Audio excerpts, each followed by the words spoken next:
Hello student, in environmental management today we can study the relation between environment and ecosystem. Environment is a broad concept.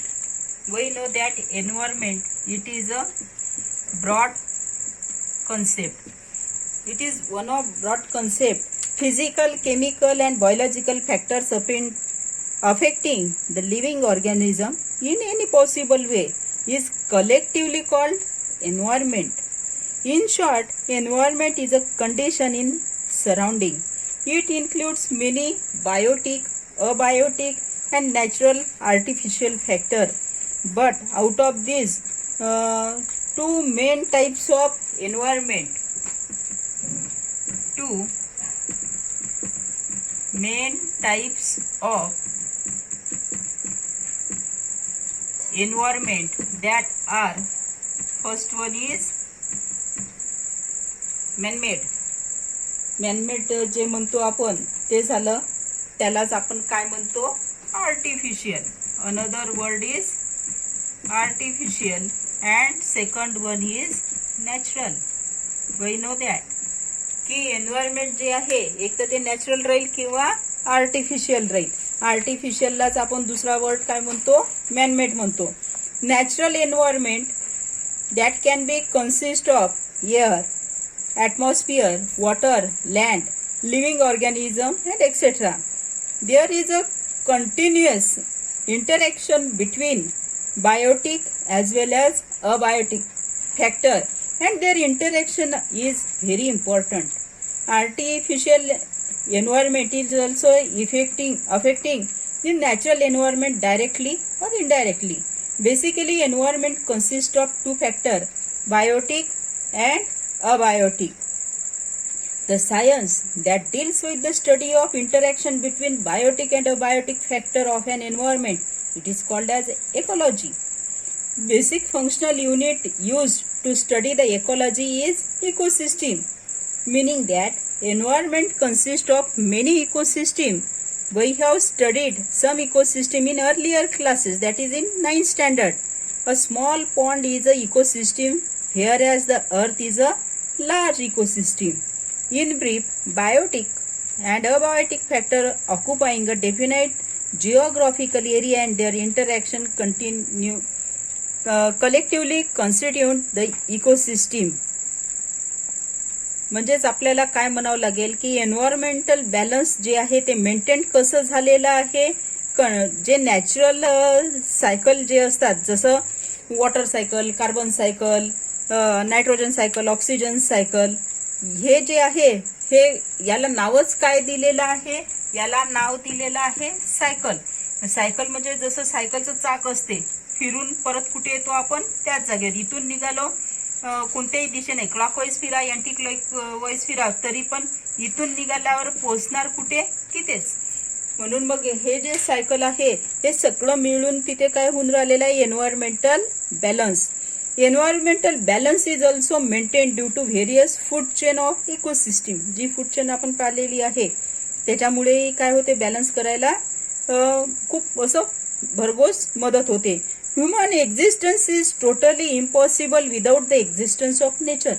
समजा नेचरचं एक्झिस्टन्सच नसेल तर ह्युमनला काही अर्थ आहे का, तो कुठे राहील.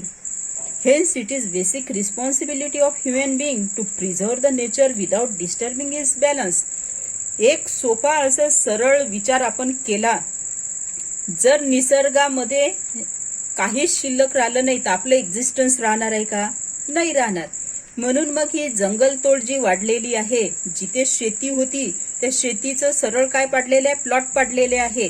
म्हणजेच मग तिथे काय झालेलं आहे, मोठमोठ्या बिल्डिंग झाली, मान्य आहे तुमची कमाई झाली, परंतु जे सायकल होतं, निसर्गाचं जे चक्र होतं, त्याला काय झालेली आहे, बाधा झालेली आहे. त्याच्यामुळे जर मानवाचं अस्तित्व या निसर्गामध्ये तुम्हाला सांभाळून ठेवायचं असेल, तुम्हाला तिथे आता मानवाचं अस्तित्व दाखवायचं असेल तर तुम्हाला त्या निसर्गाचं काय करावं लागेल, संवर्धन करावं लागेल. त्यानंतरचा पॉइंट आपल्याला जे बघायचं आहे ते बघायचं आहे environmental conservation. Second point is we have to study environmental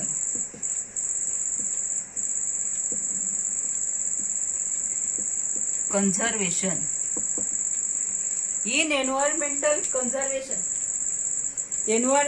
conservation, we can know that when some natural factors of environment and some artificial polluted factor harms the environment, it creates imbalance between various factors and ultimately affect the existence of biotic factor. म्हणजेच नेमकं काय होऊन राहिलेलं आहे, एकीकडे आपण काय म्हणतो की बायोटिक कंपोनंट आहे, दुसरीकडे म्हणतो आपण अबायोटिक कंपोनंट आहे. आणि यामध्ये पाहत असताना जे काही some of their polluted factor is there, polluted factor जे आहे, polluted factor abiotic as well as biotic वर अफेक्ट करतात आणि biotic factor is related to abiotic one. म्हणजेच मग हे जे पोल्युटेड फॅक्टर आहे हे कोणाकोणाला अफेक्ट करून राहिले, बायोटिक आणि अबायोटिकला. पण biotic and abiotic that can make our environment. म्हणजेच ते त्यांच्यामुळे आपलं काय तयार झालेलं आहे, इथे एन्व्हायरमेंट तयार झालेलं आहे.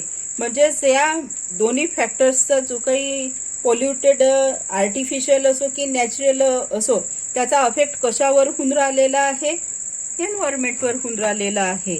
Factors affecting the environment, hence we can study the factors affecting environment. Which factors affects environment? There are two factors that can affect the environment. First one is natural and second one is artificial. Artificial factor आहे आणि natural factor आहे. What are the natural factor? Natural factors are earthquake. आता earthquake जे आहे, earthquakes मध्ये काय होते, earthquake जेव्हा येतो म्हणजे भूकंप जेव्हा येतो, जमीन हादरते, भयानक नुकसान होते. म्हणजे आणि याला कोणी आणू शकतं का की ये बा माझ्या घरी, भूकंपाला म्हणू शकतो का आपण, अर्थक्विकला म्हणू शकतो का, नाही. म्हणून हा एन्व्हायरमेंटला अफेक्ट कसा करतो हे तुमच्या लक्षात आलेलं आहे. म्हणजे हा नॅचरल मध्ये कसा आला, हा एक फॅक्टर झालेला आहे. Volcanic eruption, cloud, floods, forest fire, that are the natural factor. Then artificial, deforestation, another one is pollution. Pollution which are created by different types of vehicle which can be used. Pollution created due to when we have destroyed the some material. समजा आपल्या घरातलं काही outside material असेल ते destroy करायचं असेल तर आपण त्याला काय करतो, सरळ सरळ आग लावून देतो किंवा त्याला आगीने नष्ट करण्याचा प्रयत्न करतो. पण त्याच्यामुळे एन्व्हायरमेंटमध्ये काय होते, सो मेनी पोल्युशन होते. त्यानंतर आपण काय म्हणू शकतो, पोल्युशन नंतर अर्बनायझेशन. अर्बनायझेशन म्हणजेच हे जे आहे अर्बनायझेशन म्हणजे शहरीकरण करायचं आहे. तर I will earlier says that for urbanisation, मग जे काही प्लॉट आहे त्या जे काही शेत आहे त्या शेताचं कन्व्हर्शन आपण कशात करतो, प्लॉटमध्ये करतो. आणि ते कन्व्हर्शन करायच्या आधी त्या शेतीमध्ये पीक असते, म्हणजे मोठमोठे झाडं असतात, त्याला काय केलं जाते, नष्ट केलं जाते. Most popular example, when created road from Morshi to Amravati, highway road केला, रस्त्यावरचे झाडं शहराच्या आतमधले शहराच्या बाहेरचे कापल्या गेले. म्हणजे अर्बनायझेशन केलं, शहरीकरण तर केलं, पण त्याच्यामुळे कशावर अफेक्ट झालेला आहे, एन्व्हायरमेंटवर अफेक्ट झालेला आहे. आणि कोणी केलं, it can be made by man, म्हणजे आपण केलेलं आहे अर्बनायझेशन, पोल्युशन आपण केलेलं आहे. Hence it is a artificial factor. Industrialization is another criteria.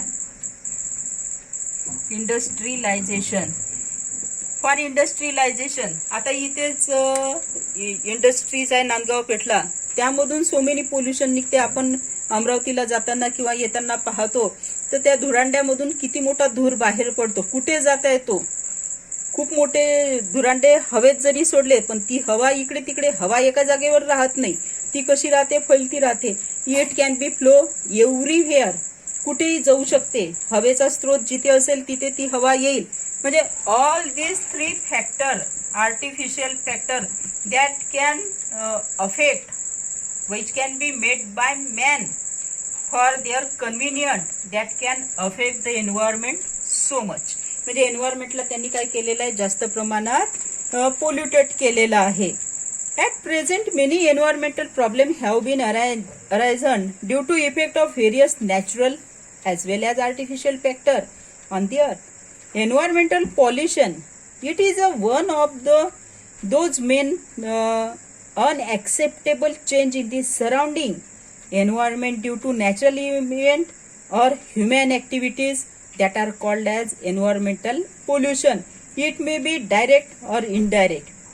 कधी डायरेक्ट होते, कधी इनडायरेक्ट होते, आणि various reason like population explosion, fast industrialisation, indiscriminate use of natural resources, deforestation, urbanization, which are responsible for the environmental pollution. Hence we can say that pollution is broad concept. कसा concept आहे तो? Broad concept आहे. असं छोटासा concept नाही आहे, खूप मोठा असा कन्सेप्ट आहे. Ultimate adverse effect of all this on the existence of all living organism and out of this environment conservation have become need of our. म्हणजे ही नीड आहे आपली. आता यामध्ये पाहत असताना आपल्याला स्टडी करायचा आहे पेज नंबर 39. पेज नंबर 39 वर त्यांनी तुम्हाला एक ऍक्टिव्हिटी दिलेली आहे. Complete this chart which can be based on the air pollution, water pollution and soil pollution. Components of air pollution are gases and solid.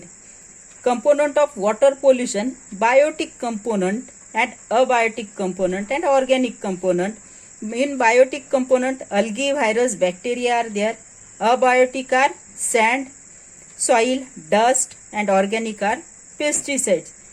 Whereas the component of soil pollution is different in different places. म्हणजे वेगळ्या जागेवर वेगवेगळे राहणार आहे. Sources of air pollution are chemical industries, thermal power station, paper industry, cloth mill, stone crusher, and so on. And sources of soil pollution are household toxic material, chemical pesticides, biomedical waste, and so on. Effect of air pollution on human health, respiratory system, plant and animal, acid rain, climate change. म्हणजे air पोल्युशनचे effect कशा कशावर होते? रिस्पायरेशनवरही होते, आपल्या plant and ॲनिमलवरही होते. आणि काय होते की ही जे जसं आता इंडस्ट्री आहे, इंडस्ट्रीमधली जी ही धूर असते, हे धूर कुठे फैलत आहे? एव्हरीव्हेअर इन दी एअर. एअरमध्ये जात आहे. एअरमध्ये गेल्यानंतर काय आहे? इथे वेगवेगळे काय असतात? ढग असतात. या ढगामध्ये हे जातात आणि याच्यामध्ये हजार्डस गॅसेस असते. कार्बन डायऑक्साईडचं प्रमाण काय असते? जास्त असते. कार्बन डायऑक्साईड याच्यामध्ये जातो आणि जेव्हा मग पाऊस पडतो तर तो पाऊस कोणता पडतो? Acid rain. ॲसिड रेन म्हणून बाहेर पडतो. म्हणून मग काय आहे की याचा इफेक्ट जो आहे काय होऊन राहिलेला आहे? Acid rain. आणि क्लायमॅट चेंज होतो. म्हणजे जे क्लायमॅट असायला पाहिजे ते राहत नाही. त्यानंतर वॉटर पोल्युशनचे काय इफेक्ट आहे? वॉटर बॉर्न डिसीज, म्हणजे पाणी पिल्याबरोबर पोटात गळगळ वगैरे होते. Morality of aquatic animal. कधी कधी काय होते की पाण्यामध्ये जे काही पोल्युशन झालं त्याच्यामुळे त्यामध्ये जे ॲक्वॅटिक असते, मच्छी वगैरे जे किडे मकोडे त्याच्यामध्ये असतात ते आपोआप मेलेले दिसतात. ते कशामुळे? Due to water pollution. Control measures for air pollution is tall chimney and water pollution law against release of toxic effluent in water bodies. म्हणजेच अर्बनायझेशन, इंडस्ट्रियलायझेशन म्हटलं की त्याच्यामध्ये वेस्ट मटेरियल राहणार आणि ते वेस्ट मटेरियल पाण्यामध्ये सोडलं जाते. कुठे त्याचं नायनाट केलं जात नाही आणि ते जर रोखलं, त्याच्यावर जर बॅन केलं तर वॉटर पोल्युशनपासून रोखल्या जाते. And major control for soil pollution is recycling, reusing pollutant material. म्हणजे जे काही वेस्ट मटेरियल आहे त्याला काय करायचं आहे? रियूज करायचं आहे. It is all about, we can see all about the relation between environment and ecosystem, environmental conservation, factors affecting the environment and which factor affect there are three major types of pollution: air, water and soil. आणि त्यामध्ये कोणते point पाहिलेले आहे आपण? We can study the component of air, water and soil pollution, sources of air, water, soil pollution, effect of air, water, soil pollution and control measure of air, water and soil pollution. Another one pollution is there, that is radioactive pollution. It is a very aggressive pollution. Radioactive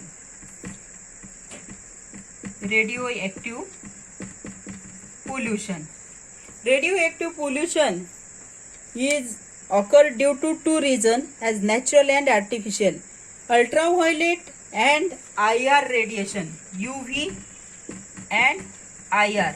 That are the two radiation, whereas X-ray are the another radiation that we can know that can be formed from atomic energy plant are the artificial radiation.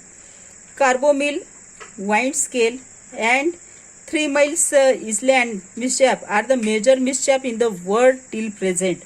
Thousands of people have been affected for long term due to this accident. म्हणजेच काय होते की ह्या रेडिएशनमुळे ultraviolet raise, IR raise किंवा x raise जे शरीरावर पडतात त्याच्यामुळे नेमके इफेक्ट कशावर होते तर कॅन्सेरियस अल्क्रिएशन ऑकर, म्हणजे आतमध्ये असे गाठी तयार होतात. Tissue in the body are destroyed. शरीरावर पडले, समजा या शरीरावर पडले ते टिश्यू, तर एक्सरेज और युरेज जास्त पडले तर हे वरच्या लेअरमध्ये जे काही टिश्यू असतात, ह्या इथे जे काही टिश्यू आहे त्या टिश्यू काय होऊन जाईल, नष्ट होऊन जाईल. जेनेटिक चेंज ऑकर, म्हणजे जेनेटिक चेंज त्याच्यामध्ये येईल. व्हिजन इज ॲडव्हर्सली इफेक्टेड, म्हणजे डोळ्यावरही त्याचा काय होतो, इफेक्ट होतो. Here we can stop the class. Thank you.